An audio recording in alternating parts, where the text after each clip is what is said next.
Chapter 5. After this there was a feast of the Jews, and Jesus went up to Jerusalem. Now there is in Jerusalem by the sheep gate a pool in Aramaic called Bethesda, which has 5 roofed colonnades. In these lay a multitude of invalids, blind, lame, and paralyzed. One man was there who had been an invalid for 38 years. When Jesus saw him lying there and knew that he had already been there a long time, he said to him, "Do you want to be healed?" The sick man answered him, "Sir, I have no one to put me into the pool when the water is stirred up, and while I am going, another steps down before me." Jesus said to him, "Get up, take up your bed, and walk." And at once the man was healed, and he took up his bed and walked. Now that day was the Sabbath. So the Jews said to the man who had been healed, "It is the Sabbath, and it is not lawful for you to take up your bed." But he answered them, "The man who healed me, that man said to me, 'Take up your bed and walk.'" They asked him, "Who is the man who said to you, 'Take up your bed and walk'?" Now the man who had been healed did not know who it was, for Jesus had withdrawn as there was a crowd in the place. Afterward Jesus found him in the temple and said to him, "See, you are well. Sin no more, that nothing worse may happen to you." The man went away and told the Jews that it was Jesus who had healed him. And this was why the Jews were persecuting Jesus, because he was doing these things on the Sabbath. But Jesus answered them, "My Father is working until now, and I am working." This was why the Jews were seeking all the more to kill him, because not only was he breaking the Sabbath, but he was even calling God his own Father, making himself equal with God. So Jesus said to them, "Truly, truly, I say to you, the Son could do nothing of his own accord, but only what he sees the Father doing. For whatever the Father does, that the Son does likewise. For the Father loves the Son, and shows him all that he himself is doing. And greater works than these will he show him, so that you may marvel. For as the Father raises the dead and gives them life, so also the Son gives life to whom he will. The Father judges no one, but has given all judgment to the Son, that all may honor the Son just as they honor the Father.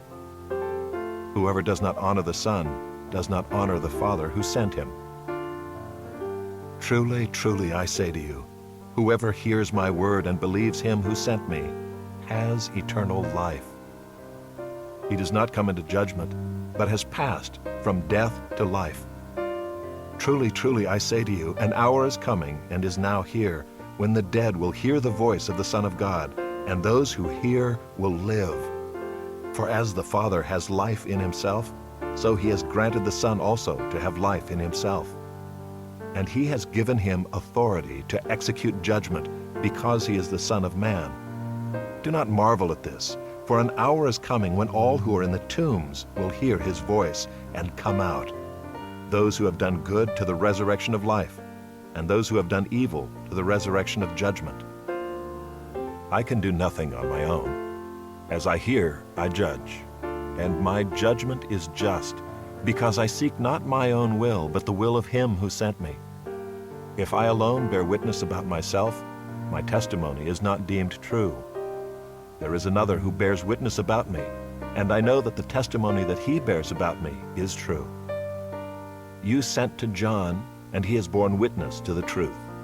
Not that the testimony that I receive is from man, but I say these things so that you may be saved. He was a burning and shining lamp, and you were willing to rejoice for a while in his light. But the testimony that I have is greater than that of John. For the works that the Father has given me to accomplish, the very works that I am doing, bear witness about me that the Father has sent me. And the Father who sent me has himself borne witness about me.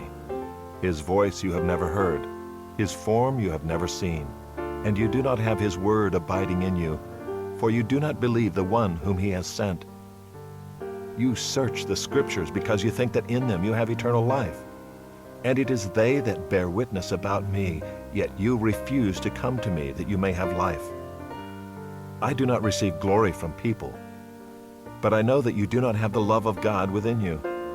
I have come in my Father's name, and you do not receive me. If another comes in his own name, you will receive him.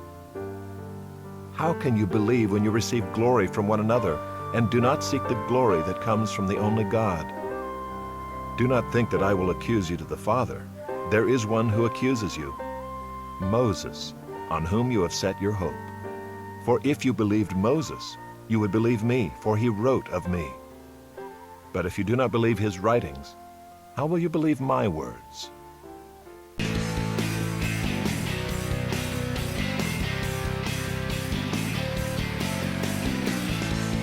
Thank you for listening and downloading. Please like, follow, comment, rate, and share the show. Don't forget social media to support the show. Use the handle on Twitter and Instagram at LJTrekker. That's ELJAYTREKKER.